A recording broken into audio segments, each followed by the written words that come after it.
members of the Fourth Estate, before you are groups or organizations of persons with disabilities across the country. We have a joint press statement on the 2027 10-point political agenda for persons with disabilities. It is issued on 3rd June 2026 at the Kenya Institute of Special Education, KISE, in Nairobi. We persons with disabilities are honored to inaugurate. My name is Joseph Atela. I'm the Executive Director of Consortium of Disabled Persons Organizations in Kenya. The acronym is CDPOK.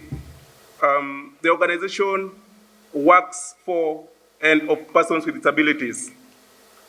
And this is the statement. We persons with disabilities are honored to inaugurate a flagship program dedicated to advancing democracy and fostering inclusion for persons with disabilities, underscoring our steadfast commitment to an inclusive governance framework that ensures no Kenyan is marginalized.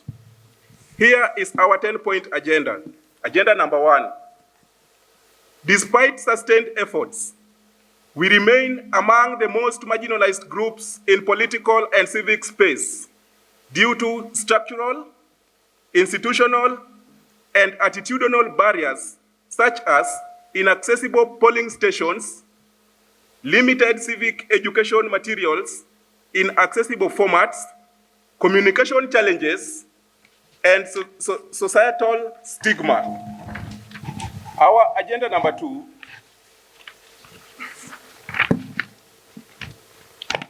Our Constitution, adopted in 2010, provides a progressive foundation for equality and inclusion.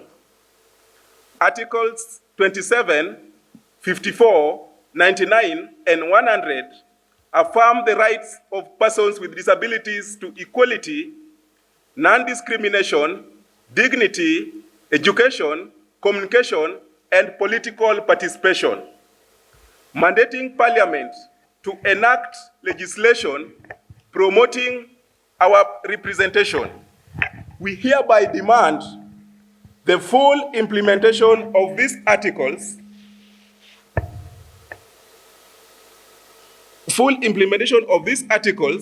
and other provisions in the Constitution pertaining to our rights and fundamental freedom as persons with disabilities.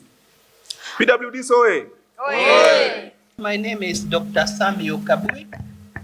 Currently, I still chair what we call Caucus on Disability Rights Advocacy, a lobby that brings together organizations of persons with disabilities and other stakeholders under the auspices of UDPK to advocate for the implementation of the robust legal framework that we have in Kenya and for which we are very, very proud. I served for 8 years as a member of the UN Committee on the Rights of Persons with Disabilities, and I can compare what is happening in Kenya with many of the states that I sat to evaluate on how they are implementing the Convention on the Rights of Persons with Disabilities. I'm grateful for the meeting we have had today at what I would call an intergenerational disability rights meeting, where we are meeting with the younger people, advocates who have come into play. We are meeting with those who have toiled, particularly with the legal advocacy, and those of us who have been there since when disability was fully seen from the angle of charity. We are grateful that we are slowly moving from there to seeing people with disabilities as right holders. The whole question of human approach to disability work is very, very important for us. Today, our concern was political participation. and we have been able to reflect on what has been happening on the political participation arena in this country. Remember, participation of persons with disabilities in political processes is supported by the 2025 Persons with Disabilities Act, the 2024 policy, the 2010 Constitution, and most important, the Convention on the Rights of Persons with Disabilities, which Kenya has ratified and which therefore has become part of the laws of Kenya. So when we demand appropriate, meaningful participation in the political processes, we are right within the law, and we are calling for the implementation of the commitments that our government has made, both at the Global Disability Summit as well as in enacting the laws that we have.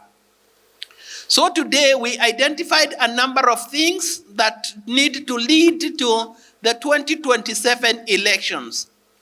First, we want IEBC to reinstitute the Disability Inclusion Coordinating Committee so that it can assist in civic education among people with disabilities and also to guide IEBC on participation of persons with disabilities. We want persons with disabilities to be in the front in deciding how they are going to be treated within the election process.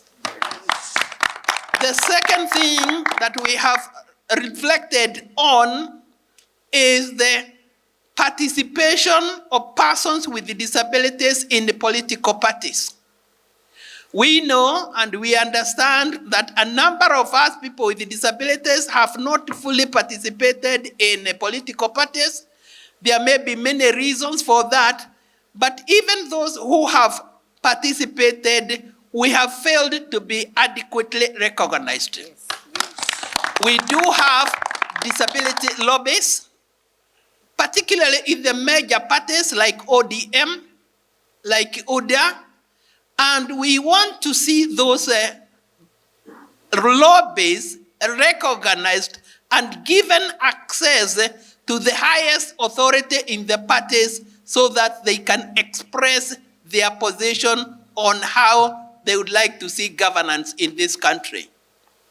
We also would like to see these lobbies participate in assisting our political parties in identification of appropriate representation in Parliament. We want to see people with disabilities represented by people they recognize and the people they have themselves have had a hand in appointment.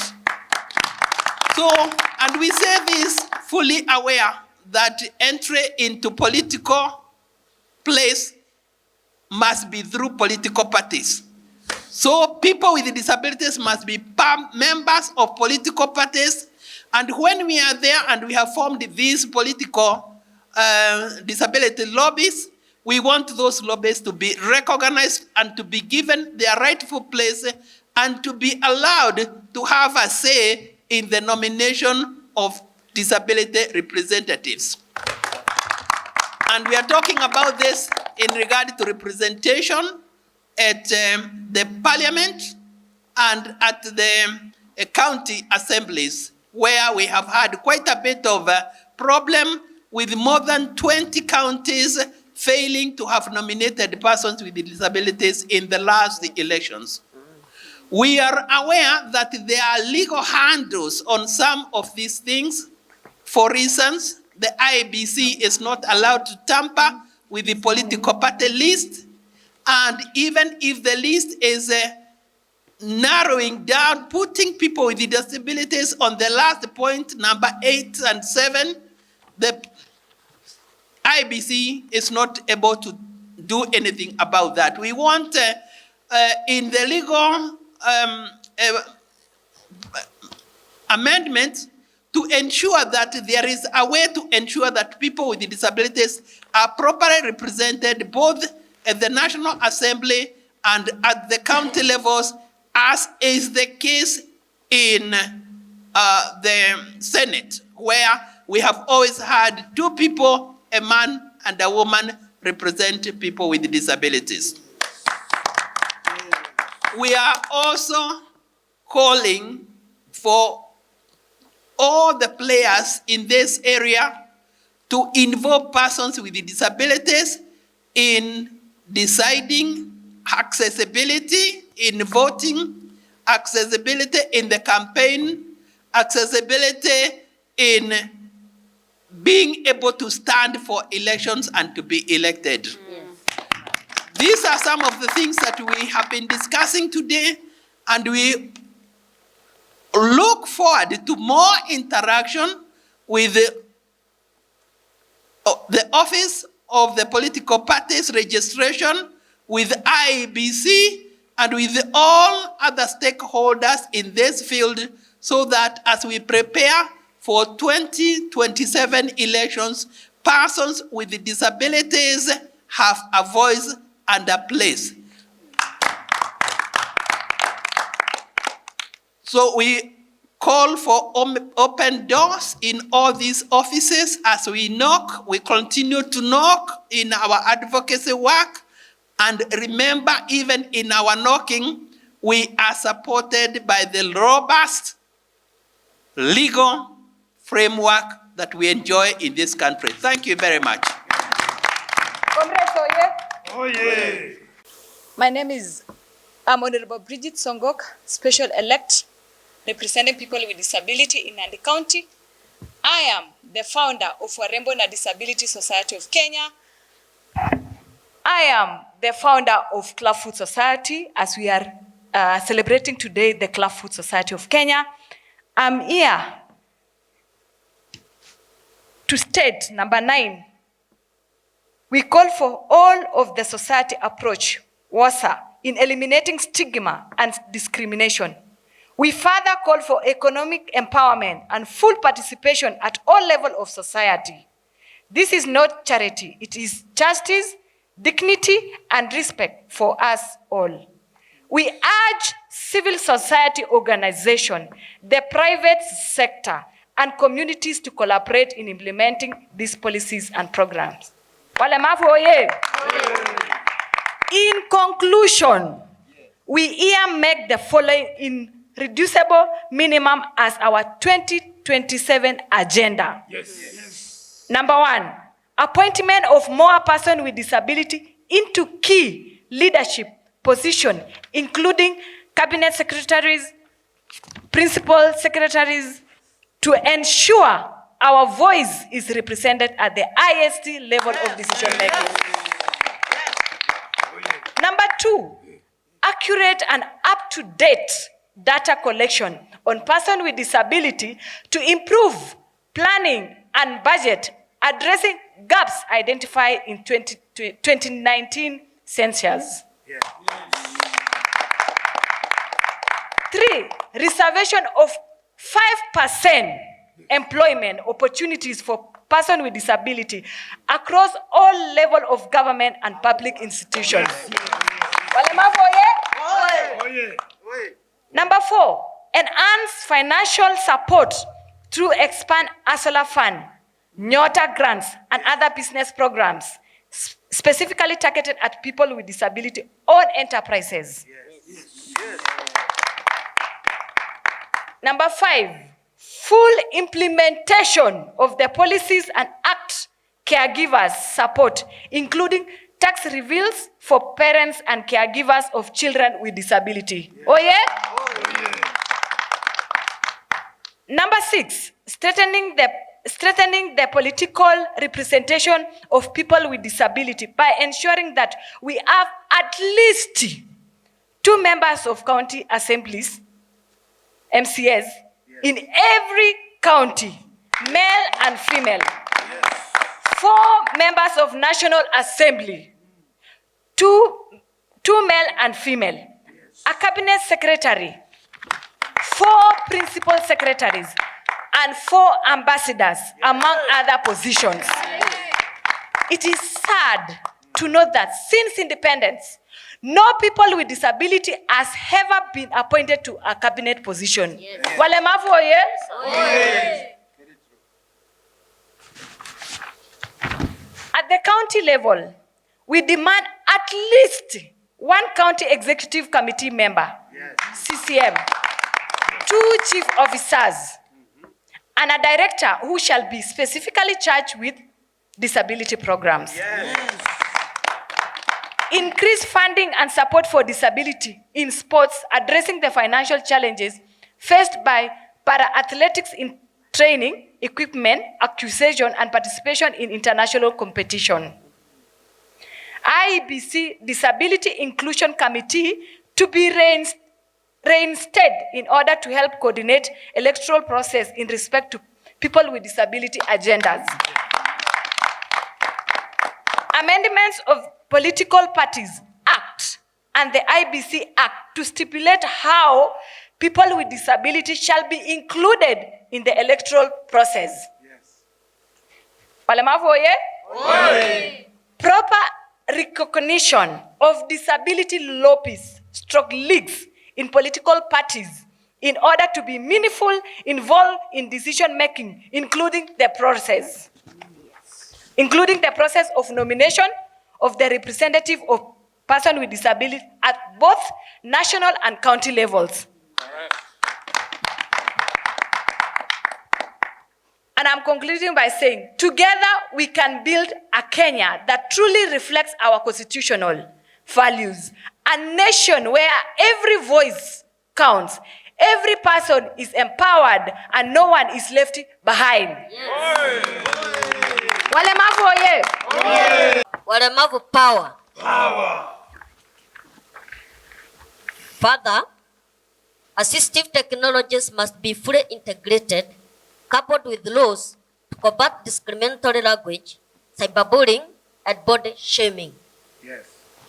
Education reform must focus on strengthening inclusive education and training, and that of provision of free sanitary products for persons with disability. Number 8, we recognize the promulgation of the new Persons with Disability Act 2025, National Disability Policy, and the ratification of African Disability Protocol. We hereby demand their full implementation, and in particular, the development of the regulation for the implementation of the Persons with Disability Act 2025. Disability hoye! Hoye! Disability hoye! Hoye! My name is Abdile, Chairman, Nairobi Deaf Association of Kenya. Persons with disability need to be fully engaged in order to explore their talent and innovation. We need to be involved in economic activities such as farming and trade through training in entrepreneur and business development service. We therefore call upon the relevant ministries, departments, and agencies, MDAS, county government, working together with the National Council of Persons with Disability, NCPWD, to put in place measures to realize these goals.